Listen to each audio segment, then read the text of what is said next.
Hello everyone, at 1995 here in the video games and fanfiction plot with a new story for you all. It is called His Queen. If you guys don't know, it's another Transformers fanfiction, and I do hope you enjoy this story. And remember, I do not own the Transformers Prime series or this story. I give full credit to its author Syzzy WinterFalls 13 on Quotev. Now on to the story. Should that have happened? The next day. SPOV. Brein KWHO what. Just the bell. Must have dozed off when the teacher was lecturing us about the manifest destiny. Where do y'all think you going? Where else? Home. God, I hate teachers. The bell doesn't dismiss you, I do. He yelled at us. Well, it's not like anyone listened to him anyway. Everyone, including me, has already entered the corral, or as the adults call it, the hallway. I walk down the hall, and pass by all the other kids who don't want to be here and are rushing out the doors. Being me, I just go out the loading doors where the trucks with the prison food come to drop off the rotten vegetables, artificial meat, and wax cheese. Hey Molly. You listening? I turn around to see Maiko Nakadai, my bestest human friend here in this blistering heat called Jasper. I have been calling your name for 30 seconds, why didn't you respond? Maiko, sorry I didn't hear you, I was listening to my brainwashing music that the doctors prescribed me. I joked with Maiko. She and I both know that I'm probably the most rebellious student here at the school, next to Maiko.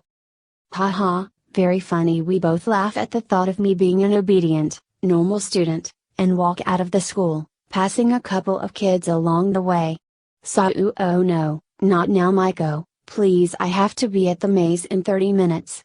I was wondering if you could come with me to the monster truck rally this weekend? Oh God, what do I say? This weekend is the meeting with the council members. I'll have to tell her the half-truth. Maiko, I wish I could, but great. See you Saturday. Maiko, we could get matching shirts, or those hats. Maiko, I can't go. Eek, a little too harsh right there. What do you mean? Maiko's voice wavered, with a confused look in her eyes. Well, Maiko, I take a deep breath and sharply let it out. Can we talk about it later? No, my host parents need to know tonight. Molly, we can talk right here, right now. Don't look in the eyes. I wasn't asking. I snapped at her. Again, seriously, that came out wrong. My thoughts cloud my head as I turn on my toes, and walk out into the streets and head west towards the maze. Molly, wait. Maiko yells after me, but I'm already halfway to the gas station. I'm sorry Maiko, but I can't talk now. I sigh as I pass the bank, and wait to cross the street. I see a custom black and yellow muscle car drive by, along with a blue sports bike with two people riding, one looking like Maiko. Damn, you don't see those every day in Jasper, now do ya?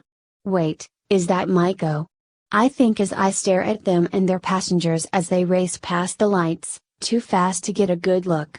Who would own something like that here? I ask myself.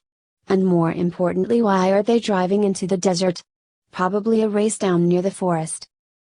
Not worth my time today. The light finally turns red, and I jog across, heading to the brick maze that closed down 5 years ago. Nice place, don't know why it closed. Oh, wait, yeah I do. I cringe at the memory back to when I first arrived here in Jasper, and the fact I was there when the maze closed. Not realizing that I sped up, my breathing suddenly got really heavy, and I felt faint. What does that son of a witch want now? I continue walking, ignoring the headache and the stinging at the back of my neck, where the clasp rested. Maiko's POV. I can't believe that a few minutes ago, I was sitting next to the high school, drawing the coolest motorcycle ever, and now I'm riding the coolest bike ever that is actually a robot. So cool. But I think I saw Molly at the light waiting to cross.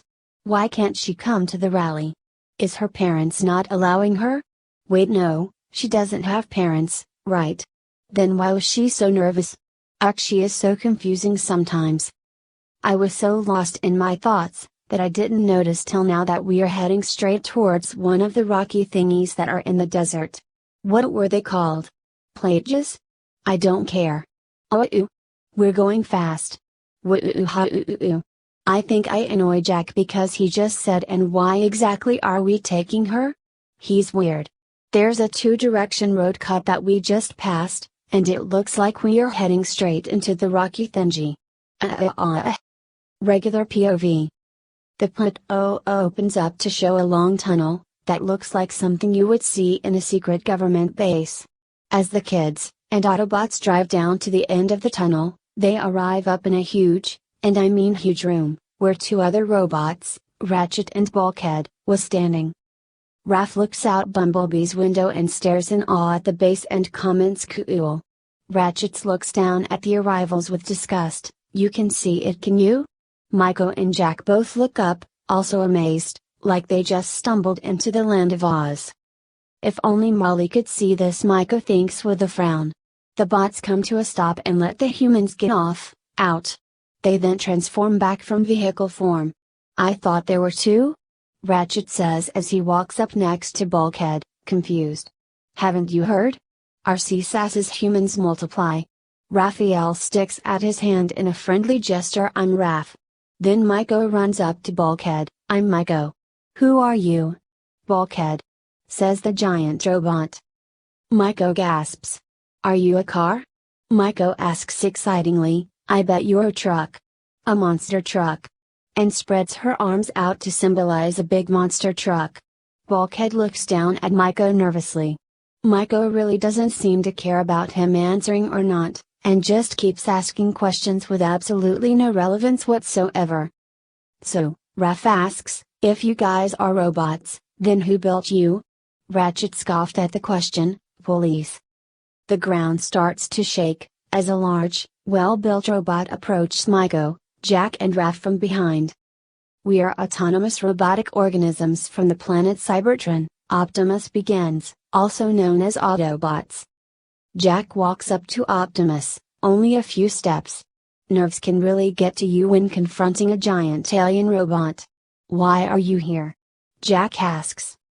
To protect your planet from the Decepticons. Optimus simply states, clenching his fists. The jokers who tried to bump us off last night. RC comments casually. Okay, Jack says, why are they here? A fair question, Jack. Optimus says, as he kneels down to the kid's heights, well, as close as 40 feet robot can. In part, they are here because our planet is inhabitable, ravaged by centuries of civil war. Why were you fighting a war? Raphael asks innocently. Foremost Optimus replies to the 12-year-old's harmless question, over control of our world's energon supply, the fuel and lifeblood of all Autobots and Decepticons alike. The combat was fierce and endured for centuries. In the beginning, I fought alongside one whom I considered a brother, but in war, ideals can be corrupted. And it was thus that Megatron lost his way. Is there gonna be a quiz? Myco interrupted, yawning and fiddling with her hair. Molly would sure like this. She's into history. She reminded herself. So, what does Megatron ... or any of this ... have to do with us? Jack questions. Megatron has not been seen nor heard of for some time, but if his return is imminent, as I fear, it could be catastrophic. Wait. So, what you're saying is that there might be a dictator worse than Hitler? Maybe here, on Earth, right now? Myco yells worryingly. It would be likely. Optimus said, turning his head to look at her. Myco's eyes widen. Molly's going to flip when she hears this. And not in a good way, Myco whispers under her breath. What did you say? Ratchet looks at Myco, squinting at her. Why would I say anything? Myco exclaims, scratching her neck nervously. The giant screen on the wall starts to beep, and lights show up moving towards Jasper. Optimus, Ratchet starts, staring at the lights. Decepticons, moving north. Optimus stands up, and walks over to where Ratchet is standing. Where are they going? Optimus asks without hesitation. Ratchet looks at Optimus, then back at the screen. 4 miles east of the high school. The high school? Why would they? And as if Jack, Raph, and Myco were thinking the same thing, which they were, They all shout the maze. The Autobots look at the teenagers, wondering what they were talking about. Michael looked really worried and yelled, "Molly is in there. She is in a maze. Why are they going after her?" Ratchet rolls his optics at her response. What would they want with a human? Michael ignores the question, and frantically begs, "You have to help her." Optimus looks at Michael and, though no one can see it, shows hints of worry. Autobots Optimus speaks, "We must head to the Decepticons' destination and make sure the human is without harm." Optimus looks over at Ratchet, who doesn't show any sign of wanting to help the human, and asks what objective are the Decepticons requiring from the area. Ratchet types onto the screen, and his mouth slacks a little. There is nothing they could want from the area. It's all dirt and sand. They are targeting the human. Ratchet inquires, surprised and curious. "I have to call her. Get Molly out." Michael scrambles for her phone and flips it open, rushingly dialing Molly's number and waiting for her to answer. "Autobots," Optimus directs, "let's roll out," and transforms into a red and blue semi.